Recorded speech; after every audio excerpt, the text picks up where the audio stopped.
근래에 그 대만 반도체 업체들이 그 미국과 일본의 그 공장 신설을 하면서 그 삼국 동맹이 이루어지는 것 같습니다. 그래서 이제 대한민국의 위치가 좀 불안한 상황이 될 수 있는데요. 어쨌든 이 시대에 정확한 것은 그 대만, 미국, 일본에 우리가 같이 사자 동맹이 되어야 되지 않을까 하는 그런 우려도 좀 있고, 또 우리가 현재 중국의 눈치를 안 볼 수도 없는 이런 상황인 것 같습니다. TSMC 같은 경우는 미국에 공장 6개를 더 짓겠다고 선언했고요. 또 지난번 그 일본 구마모토현에 약 10조 원을 투입해서 반도체 공장을 착공했습니다. 여기에는 사실 일본 정부가 반을 보조금으로 지원하는, 그러니까 TSMC 입장에서는 야근 전략을 취하는 건데요.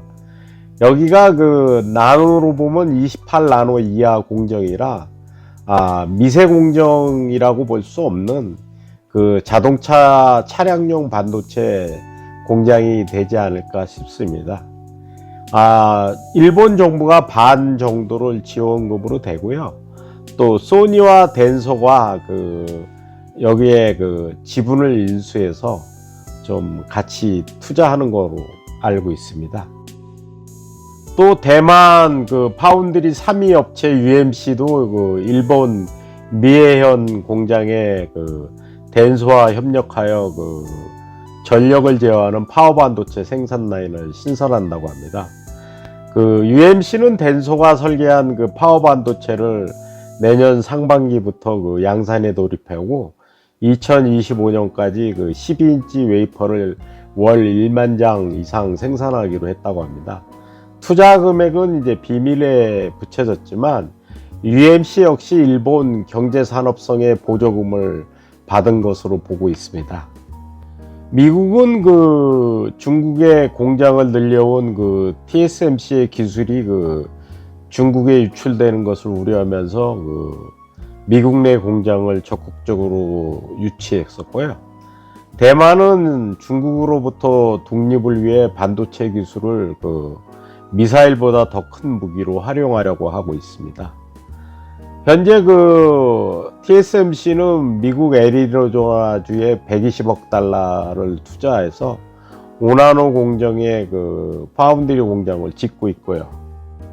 글로벌 반도체 공급망이 그 2025년 기점으로 재편된다면 한국은 그동안 채택했던 그 미중 사이에서 그 모호한 중립을 유지하기 어려워질 것으로 보입니다. 그 글로벌 반도체 공급망 그 재편 움직임과 그 시사점으로 볼 때 우리도 그 미국이 추진하는 그 반도체 동맹 참여를 긍정적으로 검토해야 하지 않을까 봅니다. 사실 미국 정부는 그 한국, 일본, 대만 정부의 그 개별적으로 치포 동맹을 제안하는 등 그 중국을 배제한 반도체 공급망 구축을 추진하고 있습니다. TSMC 미국 공장이 2024년에 완공되면은 이제 미국과 유럽, 일본에서 반도체 생산이 늘어나고 대만, 한국 등 아시아 지역에 대한 반도체 의존도가 분명히 낮아지는 건 사실이고요. 글로벌 반도체 공급망 역시 자연스럽게 그 다각화될 것으로 전망합니다.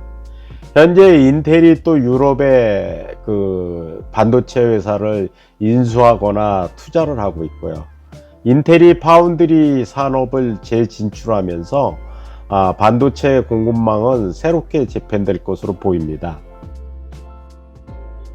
지금까지 그 우리나라 메모리 반도체를 대체할 그 국가가 없어 그 미중 사이에 그 중립을 유지하면서 반도체 산업을 발전시키는 것이 가능했지만 앞으로 그 공급망이 재편되면 애매모호한 그 중립 유지는 어려워질 것으로 보입니다. 1980년대 그 미국의 무역 보복 조치로 그 일본의 반도체 산업이 완전히 망한 것처럼 우리가 반면교사를 삼아 미국이 추진하는 반도체 동맹에 대한 참여를 긍정적으로 검토해야 한다고 봅니다. 미국이 메모리 회사가 없는 것은 아닙니다. 우리가 현재 1위와 2위의 메모리 반도체 회사가 있다고 해서 안심할 것은 아닙니다.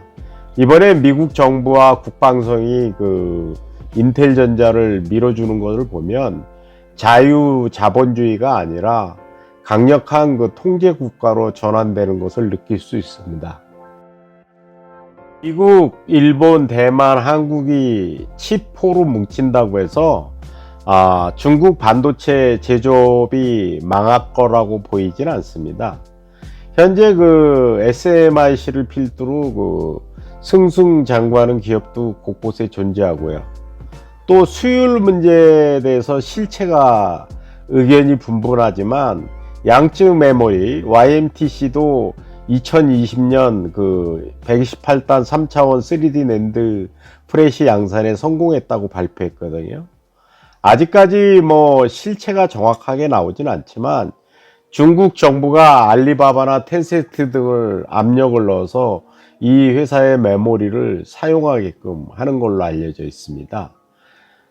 반도체 2기 펀드와 반도체 장비 재료에 또 집중 투자하고 있고요. 중국 반도체 1기 펀드의 또 다른 성과는 반도체 설계 역량화보다 1기 펀드의 제조, 설계 투자 비용은 80%가 넘는다고 합니다. 현재 10나노 이하 한 자릿수 나노 공정은 아니어도 주요 스마트폰과 PC에 탑재할 칩 설계 능력은 이미 확보했다는 게 업계 중론인 것 같습니다. 앞으로 칩4와 중국의 경쟁이 이루어지면 어떤 상황으로 갈 수 있는지 모릅니다. 현재 중국은 TSMC 임직원들을 대상으로 엄청나게 공략을 펼쳐서 상당수의 대만 TSMC 직원들이 SMIC나 일반 반도체 회사로 위장 취업을 한다든가 이런 형태로 많이 움직인 걸로 알고 있습니다. 중국이 단순히 기다리기만 하지 않고 막대한 돈으로 지금 반도체 장비와 후공정 장비를 반입하고 있고요.